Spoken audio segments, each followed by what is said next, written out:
Pay attention to these images. In a common condominium garage, a woman appears walking toward the elevator. This woman is Katiane Gomes da Silva, 25 years old. She passes by the camera and hides behind a pillar. Minutes later, a man appears. The man is Alex Leandro Bispo, 40 years old. Katiane's partner. He heads toward the elevator, and when he realizes his wife is not inside, he returns to the garage. In the corner, we can see Katiane leaving in the background in the opposite direction of the elevator. Alex goes after her. Minutes later, we see Katiane running toward the elevator. Her husband follows again, but she manages to get into the elevator alone. Her husband appears entering the elevator minutes later. Next, both appear together in the elevator, going down to the garage. However, Alex is visibly aggressive. At another moment, the two go up again, and there Alex makes a gesture with his hands, as if he were going to squeeze Katiane's neck. When they reach the 10th floor, Alex grabs Katiane and drags her out of the elevator aggressively. And that would be the last time Katiane was seen alive. Hours later, the cameras in the same garage where she had recorded the unthinkable. Katiane had supposedly thrown herself from the 10th floor. Alex appears running toward his wife's body. Minutes later, first responders arrive. But Katiane was already dead. Witnesses reported screams coming from the apartment. Cries for help. Sounds of a struggle. And then, the impact. Katiane's body on the ground. Lifeless. Alex repeats the version he would present hours later to the police, that she locked herself in the bathroom. He heard a scream. He broke down the door. Went to the bedroom. And then she allegedly threw herself from the balcony. A tragedy. That was the first narrative. But the garage footage tells another story. And time does not help his version. From the elevator to the fall, less than 2 minutes passed. The balcony had a protective net on the lower part. The bathroom door had been forced open. And the apartment's internal cameras? On that very day, they recorded nothing. The memory cards were missing. A curiously convenient failure. Meanwhile, on social media, friends saw only the smiling couple. Public tributes. Romantic declarations. An apparently happy marriage. But neighbors would later report that the arguments were almost daily. Screaming. Fights. Constant tension. Alex was not just an ordinary businessman. He had already been convicted of robbery resulting in death. He had served time for kidnapping. He was held at the Presidente Venceslau Penitentiary in the interior of Brazil, known for housing high-risk inmates. There are indications of a possible link to a criminal faction. And that dawn, all these layers seem to overlap. The police begin investigating it as a femicide. And then, something happens that completely changes the course of public perception. Because it wasn't just the dawn that shocked. It was what happened days later. At the wake. And that is where this story stops being just a police case. And becomes a moral enigma. At the wake, the scene draws attention.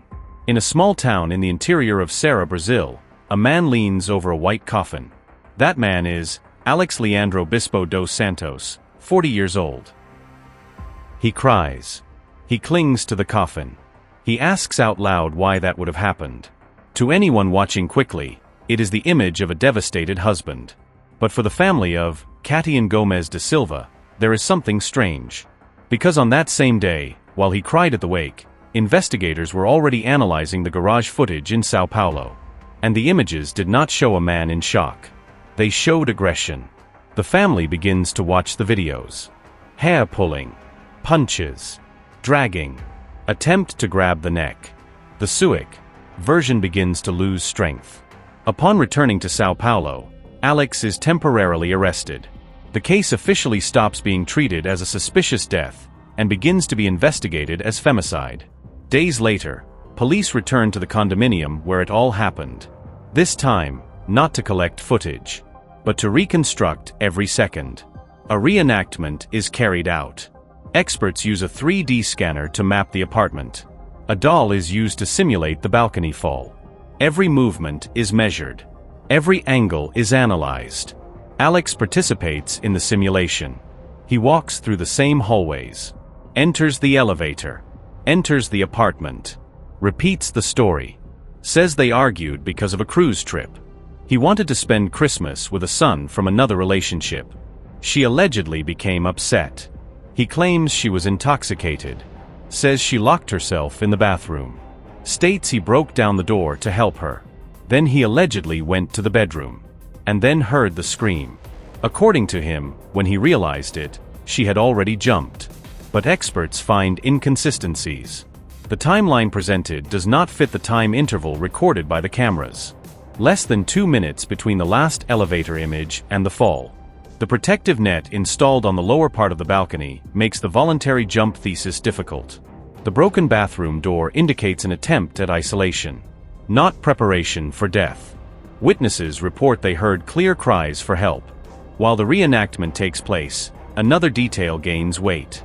The apartment's internal cameras. They existed. They were handed over by Alex himself. But on the day of the fall, there is simply no recording. The memory cards were not in the devices. Forensics tries to identify whether there was a technical failure or intentional removal. And then a new layer emerges. Investigators begin examining Alex's past more deeply. They discover he had already been sentenced to 20 years in prison for involvement in kidnapping. That he also had a conviction for robbery resulting in death. That he served time at the Presidente Venceslau Penitentiary. And that, for years, he claimed innocence in those previous cases. The pattern begins to draw attention. During the reenactment, Alex maintains a firm posture. Speaks little. Avoids prolonged eye contact. Reinforces that he is cooperating. Reinforces that he is innocent. But investigators do not analyze only words. They analyze behavior. Meanwhile, Katiane's family gives interviews. Her mother asks for justice. States that her daughter never showed intention of taking her own life. Reports that she was making plans. That she wanted to grow. That she wanted to provide a better life for her daughter. And there is a point that begins to weigh heavily. If it was Suic, why the attempted escape in the garage? If it was impulse, why the assaults recorded minutes earlier? The initial narrative begins to fragment. Police request pretrial detention. The case gains national attention. Katiane's name becomes associated with the word femicide. But there is still a central doubt. And there is a technical difference between voluntary fall and forced fall. That is when the forensic reports begin to be awaited with expectation. The result may define Alex's future. It may confirm femicide. The reenactment with 3D scanning and freefall simulation was the breaking point of Alex's version. Criminal experts reached 3 uncontestable conclusions. The body's trajectory. Katiane's body did not fall in a straight line, as would occur in a voluntary jump or accidental fall. The distance from the base of the building indicated that she was thrown with external force. The time factor, between the last recorded assault in the elevator and the impact on the ground, only 1 minute and 45 seconds remained. It was physically impossible that in that time she had locked herself in, he had broken down the door, and she had jumped on her own. The protective net. The net was cut in a way that facilitated the passage of a body under pressure, an act that required strength and intention that the victim, in that state of terror, would not have had time to articulate. The public prosecutor's office had no doubts. The crying at the wake was the final piece of a manipulative performance. Alex Leandro Bispo dos Santos was charged with qualified femicide. The motive? Trivial. The means? Cruel. The defense? Impossible for the victim. The cameras that failed inside the apartment were the final proof of premeditation. The absence of the memory cards was not a technical error, but a deliberate attempt to erase the trail of violence. Today, Katiane Gomes da Silva's case closes a cycle of impunity. Alex, the man with prior records for robbery resulting in death and kidnapping, returned to the prison system, this time, convicted for the death of his partner. The story that began with footage from a common garage ends as a national warning. Neighbors' silence and the appearance of social media cannot hide the truth that forensics reveals. Katiane did not jump.